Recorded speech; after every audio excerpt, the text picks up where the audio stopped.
Setiap yang hidup akan kami uji dengan berbagai persoalan kehidupan. Maka mereka katakan, sallu salatan muwadda'. Ayo salat dan rasakan mungkin ini salat perpisahan, salat terakhir kita yang kita tunaikan. Rumus ini diambil di Quran surah kedua Al-Baqarah ayat ke-45 sampai 46. Di ayat 45 Allah memberikan gambaran orang khusyuk. Ya, wasta'inu bis-sabri was-salah wa innaha lakabiratun illa 'alal khashi'in. Kalau Anda punya masalah dalam hidup, kata Allah, jangan mengeluh. Ayo minta solusi kepada Allah. Pertama, terima dengan sabar. Menerima dengan sabar memberikan ketentraman pada jiwa. Minimal jiwa tenang dulu walaupun solusi belum datang. Jiwa yang gelisah hanya akan menghadirkan keresahan dan sikap yang tidak penting, sehingga melahirkan hal-hal yang tidak kondusif. Nah, kata Quran, sabar dulu, terima. Ini ujian. Tidak mungkin Allah menguji seseorang yang tidak sanggup menerimanya. Kaidahnya mengatakan, la yukallifullahu nafsan illa wus'aha. Allah hanya akan menguji seorang hamba kalau dia sanggup menerimanya. Kalau Anda sekarang bawa masalah yang sangat besar, itu hanya Anda yang sanggup, yang lain tidak. Makanya Anda yang diuji, bukan orang lain. Terima dengan sabar, ada pahala di dalamnya. Bukankah Anda ingin dekat dengan Allah? Dekat dengan Allah itu kuncinya kesabaran. Karena itu Allah firmankan, innallaha ma'as sabirin. Quran surah kedua ayat 153. Sabar itu adalah kalimat pembuka ucapan selamat dari malaikat ketika menyambut para ahli surga. Bukankah Anda ingin masuk surga? Maka di Quran surah ke-13 ayat ke-24, malaikat disebutkan dalam Quran menyambut ahli surga pertama kali dengan kalimat sabar. Salamun alaikum bima sabartum fa ni'ma uqbaddar. Selamat ya, Anda sabar saat di dunia. Sabar. Dengan sabar ini Anda bisa masuk surga. Silahkan nikmati tempat yang belum pernah Anda nikmati dan rasakan sebelumnya. Sabar. Dan sabar itu selalu bersanding dengan ujian. Quran surah kedua Al-Baqarah ayat 155.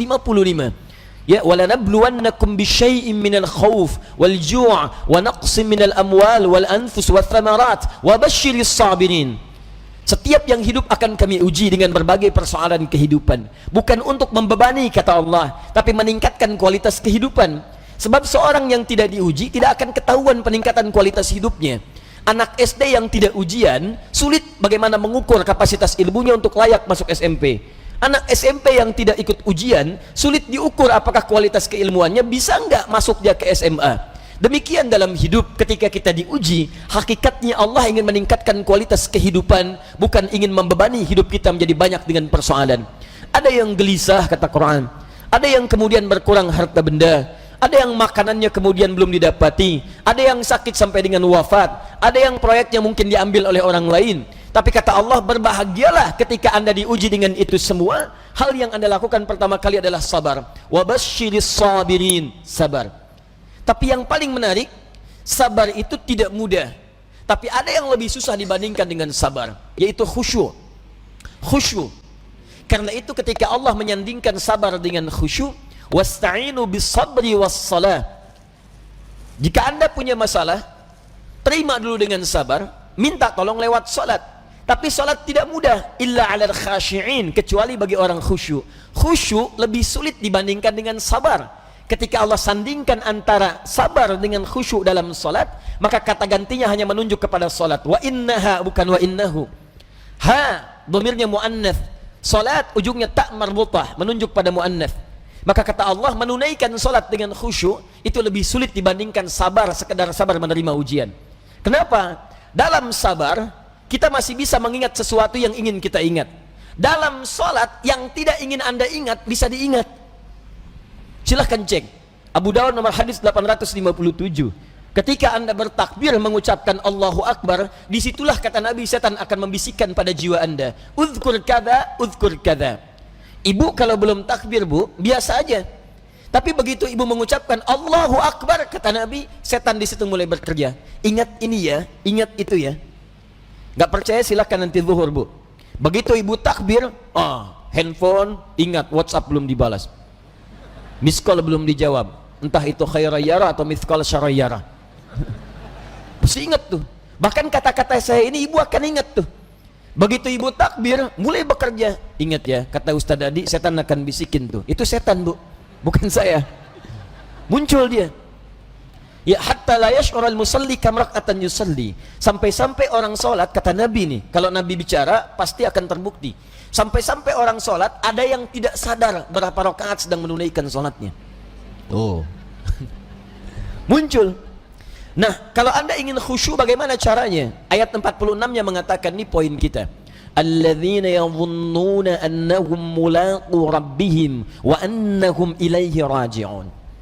Alladzina yadhunnuna annahum mulaqu rabbihim. Orang salat yang khusyuk itu sudah ketahuan, kata Quran, dari persiapannya. Dia bersiap untuk menjumpai Rabbnya. Tuh.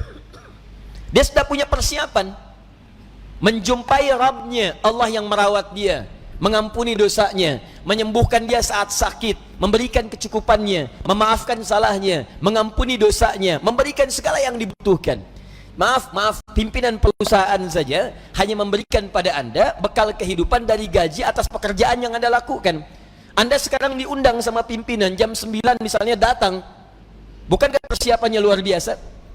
Mandi, cari pakaian yang bagus, ya, kemudian mohon maaf sekali, sepatunya pun sampai dibersihkan dulu, rapi-rapikan, datang dengan penampilan luar biasa. Nah, orang yang menghadap pencipta pimpinan, pencipta segalanya, Malikul Mulki, menghadap kepada Allah, itu kata Quran kelihatan dari sejak persiapan akan beda dengan yang lain. Jadi kalau menghadap manusia saja sudah bagus, menghadap Allah lain. Ketika tiba panggilan dari masjid, Quran surah ke-7 ayat 31. Ya bani Adam khudhu zinatakum 'inda kulli masjid. Hei anak cucu Adam, kalau sudah tiba panggilan dari masjid, maka siapkan penampilan terbaikmu. Orang khusyuk beda. Begitu mendengar kalimat Allahu Akbar, persiapan sudah bagus. Nah, jadi kalau Anda sudah merasakan persiapan seperti itu, maka ketahuilah Allah sedang mencintai Anda karena sedang meresapkan kekhusyuan dalam jiwa Anda. Tapi kalau sebaliknya, dengar azan masih santai. Kok masih santai? Belum qomat. Dengar qomat belum siap-siap. Atau bahkan lebih dahsyat, dengar azan tapi sudah menolak. Allahu Akbar, kecilin volumenya. Wah, ini masalah.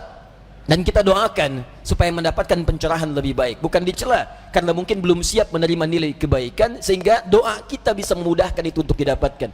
Begitu cara merespon sesuatu. Jangan selalu keburukan yang terlihat direspon dengan cara yang lebih buruk, tidak. Ya, mencegah kemungkaran bukan dengan cara yang mungkar. Hal yang pertama kita lakukan, tumbuhkan sikap ma'ruf, nilai-nilai kebaikan yang dengan itu kemudian mendapatkan simpati yang lebih baik dari sebelumnya. Anda punya tetangga, tetangganya muslim, laki-laki beriman kepada Allah, jarak dia ke masjid cuma 5 meter, ini masjid, ini rumah dia, speaker masjid menghadap ke rumahnya begini, ya. Tapi dengar adzan belum tergerak untuk ke masjid, nggak mau dia ke masjid, apa hukumnya? Hukum laki-laki beriman yang tidak mau ke masjid, rumahnya dekat dengan masjid, apa hukumnya? Tapi nasihat, bakar rumahnya. Main bakar aja. Sudah, hukumnya ajak dia ke masjid. Paham? Barangkali dititipkan oleh Allah jadi tetangga bapak supaya bapak dapat banyak pahala dari situ. Karena cuma bapak yang bisa ngajak, bukan dititipkan pada tetangga yang lain.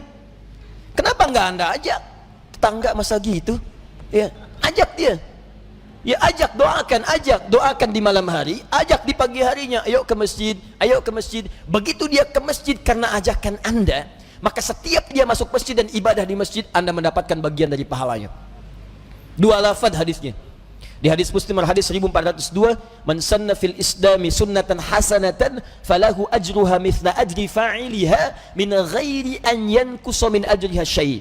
Siapa yang mengoptimalkan sunnah-sunnah kebaikan dalam Islam, mengajak pada sesuatu kebiasaan dalam Islam, diikuti oleh orang lain, maka dia mendapatkan pahala dari yang mengikuti itu tanpa dikurangi sedikit pun. Sunnah kebaikan berjamaah, sunnah yang sangat ditekankan, ayo ke masjid, ke masjid, ke masjid. Begitu orang itu ke masjid, baru masuk masjid, Anda mendapatkan pahala dari orang itu tanpa dikurangi sedikit pun. Saya kasih info, kita ini baru nyampe masjid, alhamdulillah, di hadis Muslim disebutkan sudah mendapatkan 25 kebaikan.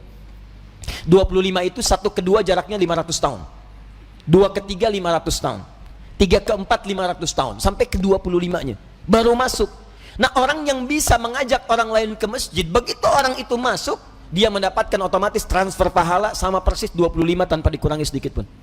Itu belum tahiyatul masjidnya, belum bacaan Qur'annya, belum zikirnya, luar biasa. Nah, saya kembalikan kepada yang awal, maka orang-orang khusyuk itu dari penampilan sudah ada. Kemudian dia datang menunaikan sholat. Bagaimana perasaan saat akan menunaikan? Kenapa pakai pakaian yang bagus? Kenapa wudhu dulu? Quran surah 5 ayat 6. Kenapa dia sempurnakan wudhunya? Alasan paling utamanya bukan sekedar sholat. Wa annahum ilaihi raji'un. Dia merasa mungkin ini adalah sholat terakhir yang dia tunaikan, dan mungkin dalam sholat itu dia akan pulang kepada Allah Subhanahu wa ta'ala. Karena itu diantara orang-orang saleh, kalau sudah tiba panggilan azan, sahabat Ali bin Abi Thalib radhiyallahu ta'ala anhu, begitu azan dikumandangkan sudah bergetar jiwanya. Ditanya, lima hakadha ya amiral mu'minin, kenapa perasaan anda demikian ya amiral mu'minin? Kata beliau, tibalah panggilan yang kalaupun terdengar oleh gunung dan yang lainnya mereka akan bergetar karena takut kepada Allah, khawatir tidak bisa menyempurnakan perintahnya. Lalu orang yang zalim ini, yang fakir ini mendengar kalimat itu, maka kuranglah rasanya kepercayaan kalau tidak bergetar mendengar kalimat ini, karena takut saat menunaikan sholat tidak sempurna seperti diinginkan oleh Allah Subhanahu wa ta'ala.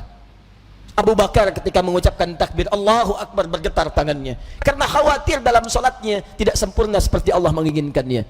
Dan yang lebih dikhawatirkan dalam ketidaksempurnaan itu, wafatlah ia dipanggil oleh Allah Subhanahu wa ta'ala.